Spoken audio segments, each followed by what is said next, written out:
World football star Lionel મેસીએ ભારતના પ્રવાસ દરમિયાન અનંત અંબાણીના વાઇલ્ડ લાઇફ રેસ્ક્યુ અને સંરક્ષણ કેન્દ્ર વનતારાની પણ મુલાકાત લીધી. તેની તસવીરો બુધવારે રાત્રે જાહેર કરવામાં આવી હતી. અહીં મેસીએ અનંત અને તેની પત્ની રાધિકા સાથે આરતી પણ કરી હતી. ભગવાનની મૂર્તિ સામે માથું ઝુકાવ્યું. મેસીએ એલિફન્ટ કેર સેન્ટરમાં 2 વર્ષ પહેલાં બચાવવામાં આવેલી બીમાર હાથીની પ્રતિમાના બચ્ચા મણિકલાલ સાથે ફૂટબોલ પણ રમ્યો હતો. આ પ્રસંગે અનંત અંબાણી અને રાધિકા અંબાણીએ એક સિંહના બચ્ચાનું નામ લિયોનલ પણ રાખ્યું હતું.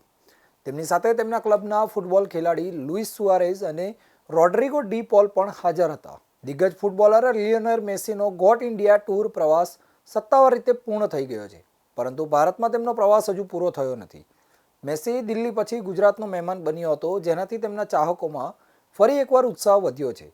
સ્વાગત સમારંભ બાદ મેસીએ વનતારાના વિશાળ સંરક્ષણ પરિસરના માર્ગદર્શિત પ્રવાસની શરૂઆત કરી હતી. અહીં બચાવેલા મોટા બિલાડાઓ, હાથીઓ, શાકાહારી પ્રાણીઓ, સરીસૃપો અને વિશ્વભરમાંથી લાવવામાં આવેલા નાના પ્રાણીઓની સંભાળ લેવામાં આવે છે. તેમણે ગ્રીન એનર્જી કોમ્પ્લેક્સ અને વિશ્વના સૌથી મોટા રિફાઇનરી કોમ્પ્લેક્સની પણ મુલાકાત લીધી હતી, જ્યાં કામગીરીના વિશાળ કદ અને દ્રષ્ટિકોણને જોઈને તેઓ પણ આશ્ચર્યચકિત થયા હતા.